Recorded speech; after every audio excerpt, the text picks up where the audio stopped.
श्री भगवान ने शक्ति के द्वारा ये सब विस्तार किया।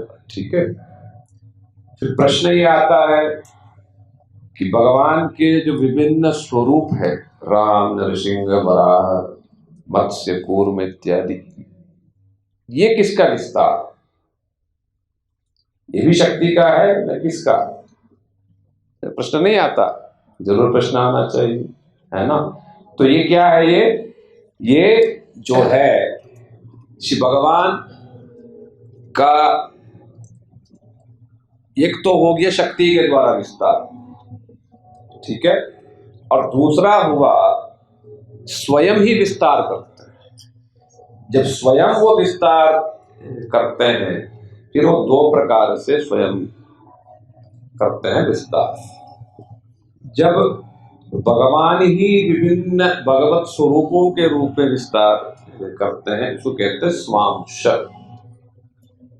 स्व अंश माने तो स्वयं ही जो है विभिन्न रूप धारण करते हैं, जैसे राम, नरसिंह आदि, वे सब श्री भगवत स्वरूपी श्री भगवान ही, इसे कहते हैं स्वांश, यानी श्री भगवान ही विभिन्न रूप धारण करते हैं। तो जितने जो वैकुंठ के जितने जो स्वरूप हैं, तो ये सबके सब जो है श्री भगवान के ही भगवत तत्व हैं, सबके सब, इसे कहते हैं स्वांश, यानी स्वयं ही विस्तारित हुए।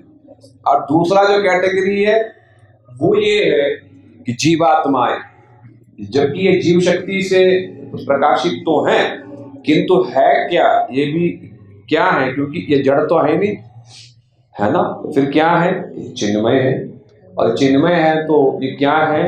ये क्या? विभिन्न अंश है, जो श्री भगवान ही स्वांश से फिर भगवत स्वरूपों का विस्तार किया, और विभिन्न अंश रूप में यानी शक्ति के द्वारा, किंतु स्वयं के ही विस्तार स्वरूप, किंतु जीव शक्ति के द्वारा जीवों को सृष्टि किया। तो जीव भगवान से भिन्न नहीं, ये बाद में सुनेंगे हम सब। और भगवान के ही किरण, मानो जी भगवान सूर्य हैं, तो सूर्य के किरण कणों की भांति ये जीवात्माएं किरण कण, ठीक है, इसे कहते हैं विभिन्न अंश तत्व। तो जो गीता में श्री भगवान ने फिर बताया ममैवांशो जीवलोके, तो वहां पर जो भगवान ने कहा मेरे ही ये अंश हैं, वहां पर स्वांश नहीं, वहां पर विभिन्न अंश।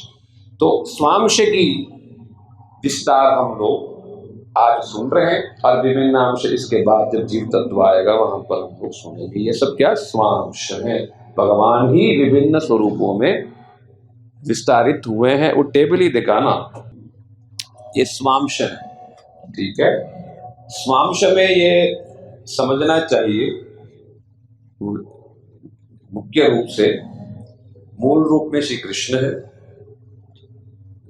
ठीक है, और कृष्ण के साथ साथ शक्ति के रूप में राधा जी है, और श्री बलदेव प्रभु जी है। ये हम सुनेंगे नेक्स्ट इसमें, संदिनी, संवित, ह्लादिनी के रूप में, ठीक है। तो मूल में श्री कृष्ण ही, और कृष्ण और बलदेव में कोई भेद नहीं है, केवल रंग और भाव और कपड़े, इन तीन में भेद है बस, इसका अलावा कोई भेद नहीं।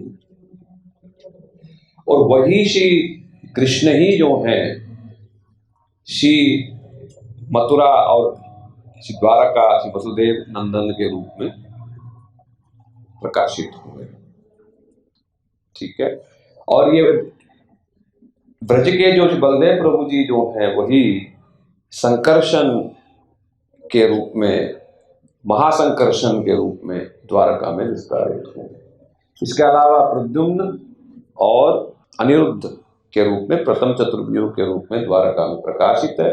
फिर वही चीज नारायण में भी, मतलब वैकुंठ लोक में भी नारायण, और इसी द्वारा मतलब वसुदेव, संकर्षण, प्रद्युम्न, अनिरुद्ध के रूप में द्वितीय, दूसरा चतुर्व्यूह के रूप में प्रकाशित है। ये सब श्री भगवान का ही विस्तार, ठीक है। इसमें चक्कर आने वाली बात कुछ नहीं है, है ना। तो भगवान विस्तार किए बहुत प्रकार से, डिटेल्स है इसके, है ना। तो उसमें क्या है कि भगवान के ये सब मुख्य मुख्य उनका प्रकाश है। इसके अलावा श्री भगवान ये जगत को चलाने के लिए भी बहुत सारे रूप को धारण किया है उन्होंने।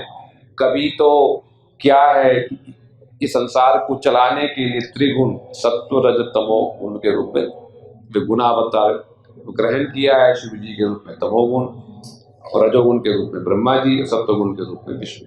ये भी भगवान के ही स्वरूप के रूप में प्रकाशित हुआ है ये गुणावतार। और पुरुषावतार क्या क्या हुए? कारणाब्दिशायी विष्णु, ये जो वैकुंठ के जो संकर्षण से ये सब लोग प्रकाशित हैं। कारणार्णव समुद्र में जो कारणाब्दिशायी विष्णु है। फिर उसके बाद इस ब्रह्मांड की रचना की, ब्रह्मांड में कुछ फिर चला नहीं, फिर कारणाब्दिशायी विष्णु ही फिर भीतर प्रवेश किया, गर्भोदशाई विष्णु के रूप में, जिनके नाभि से कमल प्रकटित हुआ, और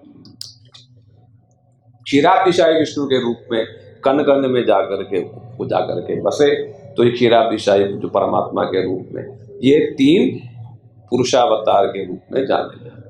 ठीक है। इसके अलावा मनवंतर काल में, हाँ, इसके अलावा प्रत्येक युग में, सत्य युग में, त्रेता युग में, द्वापर में, कली युग में युगावतार के रूप में जो है प्रकाशित हुए हैं।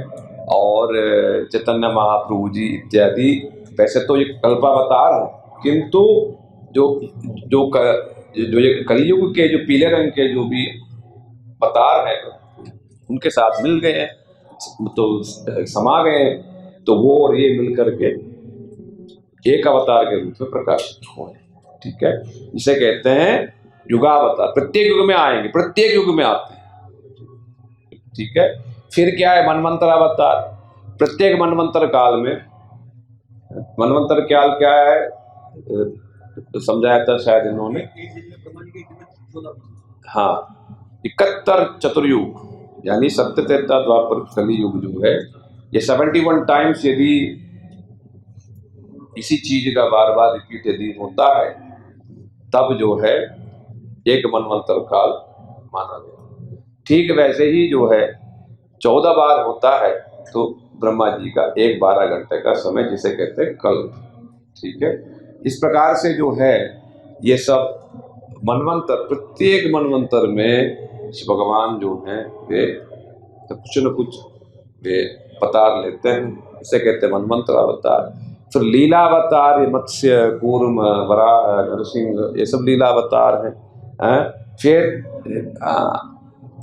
कल्पावतार भी हैं, जैसे श्री राम, श्री कृष्ण, श्री चैतन्य महाप्रभु जी, ये ब्रह्मा जी के एक कल्प में एक ही बार आते हैं। और लीलावतार में कोई कोई विशेष लीला के विस्तार के लिए अवतार ग्रहण करता है।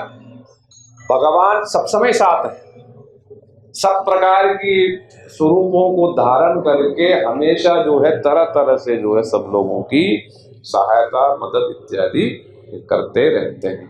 यही इसका जो है तात्पर्य है। और यहाँ ये भी कम पड़ता है यदि, तो भगवान जब जब फिर जरूरत है किसी किसी योग्य जीव को शक्ति संचारित कर देते हैं, इसे कहते हैं शक्ति आवेश अवतार। जैसे नारद ऋषि हो गए, कपिल भगवान हो गए, और वेद व्यास जी हो गए, इन सब लोगों को क्या करते हैं? शक्ति देते हैं, और शक्ति संचार फिर करके उन सब लोगों को जो है शक्ति के द्वारा वो अपना काम करवा लेते हैं, जिसे कहते हैं शक्ति शक्ति आवेश अवतार।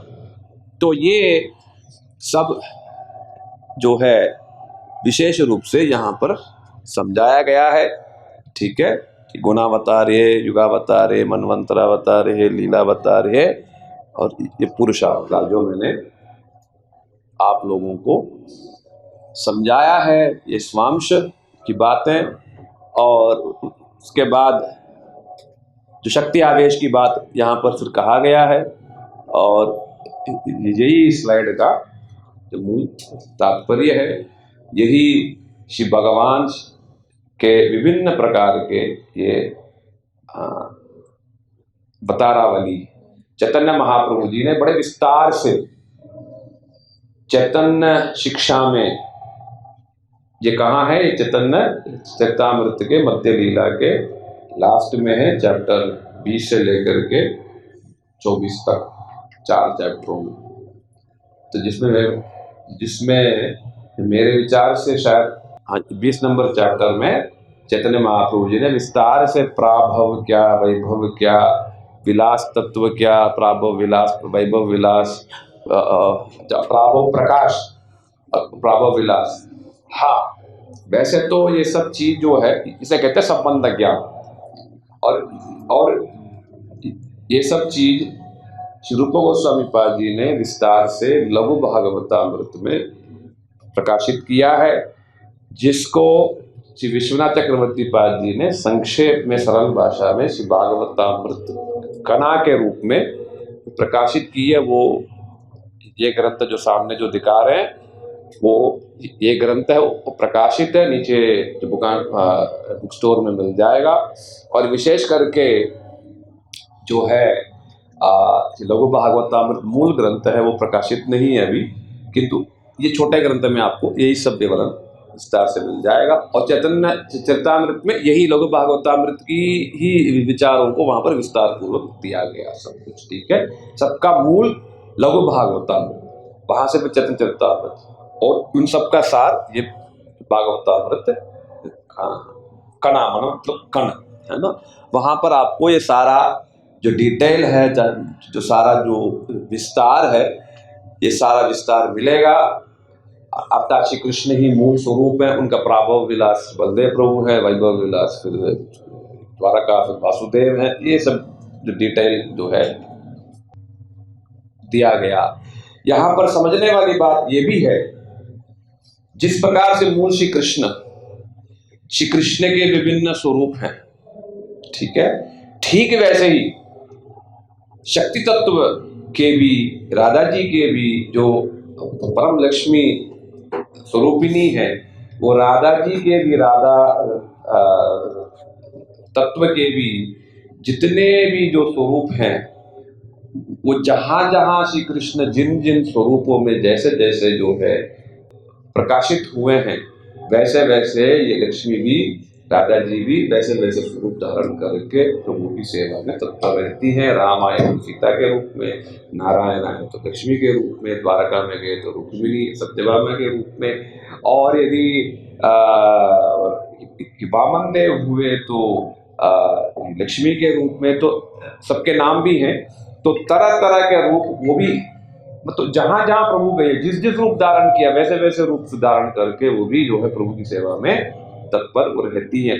तो शक्तिमान और शक्ति दोनों के ये सब विस्तार है, स्टार्टिंग से लेकर के सबका मूल श्री राधा और श्री कृष्ण है। और श्री राधा जी भी कहां से प्रकाशित हुई है? श्री कृष्ण के बाईं साइड से हैं। श्री कृष्ण के लेफ्ट साइड से जो है श्री राधा जी प्रकाशित हुई है, और उसके बाद राइट साइड से, दाई साइड से जो है श्री बलदेव प्रभु जी प्रकाशित हुए हैं। और ये संदिनी बलदेव प्रभु, संवित श्री कृष्ण, प्रहलादिनी श्रीमती राधा रानी, ये से कहते हैं सच्चिदानंद। सत्य हो गया संदिनी, चित्त हो गया संवित, ये लादिनी हो गई आनंद। तीनों का विस्तार स्वरूप सच्चिदानंद स्वरूप श्री भगवान, उनके विस्तार, यही संबंध ज्ञान है। कृष्ण कौन है, ये सब मिला करके श्री कृष्ण तत्व है। कृष्ण और कृष्ण का विस्तार भी श्री कृष्ण ही है।